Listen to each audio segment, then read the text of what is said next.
Let me take you on a wild, wacky journey into the world of ILoveMakonnen, where hit songs, closet confessions, and spicy Twitter drama collide. And when you hear the name ILoveMakonnen, you either remember the catchy tune Tuesday that had Drake jumping like a kangaroo on a pogo stick, or you recall the time when Drake allegedly orchestrated a heavy beating on poor ILoveMakonnen after he proudly declared his homosexuality. But hey, there's more to the tale than meets the eye. The real reason why ILoveMakonnen vanished from the spotlight might just make you giggle and gasp in equal measure. Picture this: our protagonists had the audacity to fire off some fairy diss tweets about Drake before he became a big shot. And guess what? Those tweets found their way to the internet faster than a squirrel chasing an acorn and roller skates. And that, my friend, is when the industry decided to give ILoveMakonnen a good old-fashioned blackballing. But I'll get into that later with way more details. And now let's dive deep into the abyss of juicy details and unravel the bizarre chain of events that led to ILoveMakonnen's embarrassing fall from grace. Let me introduce you to the one and only Makonnen Kamina Sharon, the man with so epic it could rival the Game of Thrones character. You know, that's just how wild his name is. Born on April 12, 1989 in the concrete jungle of South Los Angeles, California, he was blessed with a moniker inspired by none other than Makonnen, the father of Rastafari, who later became an empire of Ethiopia. Makonnen's family tree is a colorful bouquet of diversity. His father, a hardworking immigrant from Belize, rocked the electrician scene like a boss, while his mother, a nail instructor, pointed the town fabulous over 3 decades long. And hold on to your phone because Makonnen's ancestry is a melting pot of flavors: African American, Indian, Irish, Belgian, German, and even a dash of Chinese heritage. Now let's jump into the adventure-filled childhood in the bustling streets of Los Angeles. But hey, life had other plans for him, and at the tender age of 13, his parents decided to split up, sending him on an unexpected journey to the vibrant area of Atlanta. Makonnen also had to face the heart-wrenching loss of a dear friend during his senior year of high school. Makonnen unleashed his musical prowess from comfort of his trusty computer. Little did he know that this virtual world would be the birthplace of unexpected encounters. We're talking about the one and only Adele, rising to stardom right before our very eyes. Makonnen found his connections to music. Our hero decided to dive into the world of blogging. He interviewed artists like Lil B and Soulja Boy,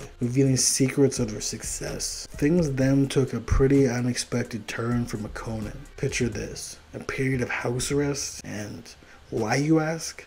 Well, it seems there was an accidental fatal shooting involving a friend. Just when you thought things couldn't get any wilder, here comes Atlanta producer Michael Made It. Blossoming bromance in 2014 led to 6 magical songs being recorded together, with other Atlanta producers like Sonny Digital and 808 Mafia joining the party. Just 2 days after a fateful encounter, Makonnen and Sonny Digital cooked up a jam titled Don't Sell Molly No More. Little did they know that this quirky track would become the launching pad for Makonnen's music career. Soon he was rubbing shoulders with Atlanta's finest producers, from DJ Spins to Done Deal, and even St. Louis producer named Cammy Reckless. Word of his talent spread like a wildfire within the local scene, with hits like Living on the South Side, Sneaky Lady, and My New Friend. Fast forward to July 2014, and Makonnen dropped a self-titled EP named ILoveMakonnen. And this gem featured the catchy singles Tuesday and I Don't Sell Molly No More. Pop princess Miley Cyrus stumbled upon I Don't Sell Molly No More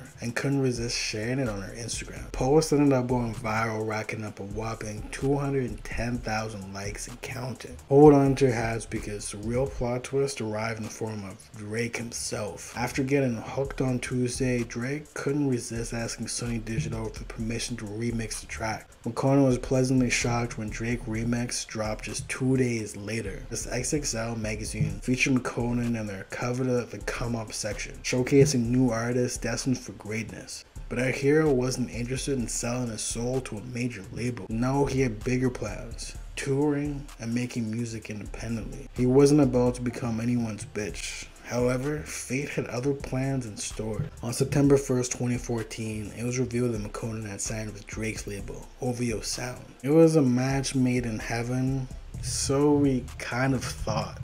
Some old tweets strikes again, unearthing some hilarious nuggets from the past. Turns out McKonnen had a Monterey lapse in judgment back in 2010 when he decided to fire off a few zingers about none other than the notorious Toronto rapper Drake. Yes folks, the Twitterverse was a wild witness to a comical clash of opinions. In one of his retro tweets, McKonnen couldn't resist sharing his unfiltered thoughts. Drake is mad corny. I just heard that practice song, straight corn puff.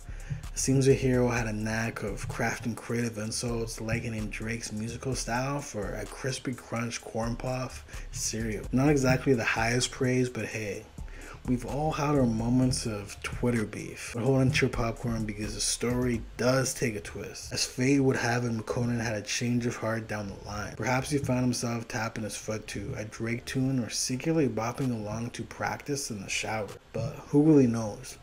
Eventually, McKonnen changed his tune, and later he even defended Drake. It's not that I hate Drake, I don't. I think he's good, it's just the people that are ready to fight you, he don't even know you.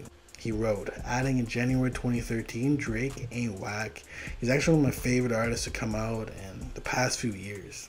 And a delightful talk with the Fader, our beloved McKonnen spilled the beans on his ventures with Drake's OVO sound. Turns out there were some delays that would make a snail look like an Olympic sprinter. Tracks from his highly anticipated album I Love McKonnen 2 were held hostage by the label, causing a hero to unleash his frustration. Take for example, the summer anthem Second Chance. McKonnen had finished that bad boy back in January 2015, envisioning it as the ultimate summer banger. But lo and behold, the label decided to give it a prolonged vacation, leaving McKonnen scratching his head and wondering what the heck was going on. In a bold move, he took matters in his own hands, self-releasing Second Chance in November 2015 like a renegade. In his interview, McKonnen couldn't help but vent about the extra bullshit in the industry that prevented tracks like Teach Me How to Whip It and No Ma'am from gracing the airwaves. It's like someone accidentally pressed the mute button on his music. When asked about his relationship with Drake, our hero had a nonchalant response, mentioning encounters and uncertainty of future interaction.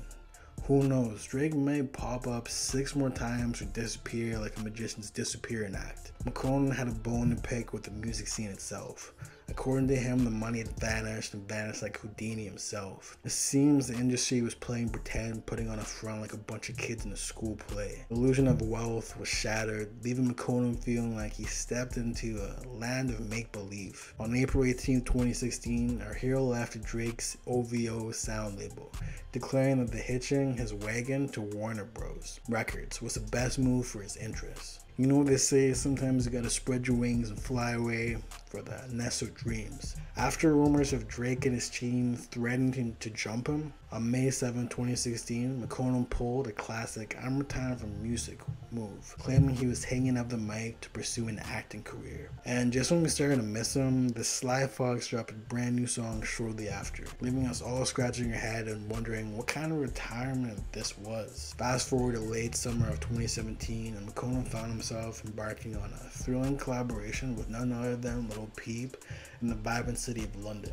They cooked up an album that had fans drooling in anticipation, but alas, musical gods definitely had other plans. McKonnen, the sneaky little rascal, leaked the album online May 2020, sending shockwaves to the music world. On August 17, 2018, he announced a single titled Falling Down, a revamped version of the Sunlight on Your Skin that he co-written. The catch, the late rapper XXXTentacion, and I recorded verses for the track after Lil Peep's untimely passing. It was a collaboration to define the space and time like a music beyond the grave. And so on September 19, 2018, the single Falling Down was unleashed upon the world, followed by the release of the original Sunlight on Your Skin version on September 27, 2018. McKonnen kept us on toes, delivering surprises like a magician pulling rabbits out of a hat. Overall, I Love McKonnen is still grinding higher with music and dropping at his own pace, and I don't think we'll ever see him get to the heights that he once was.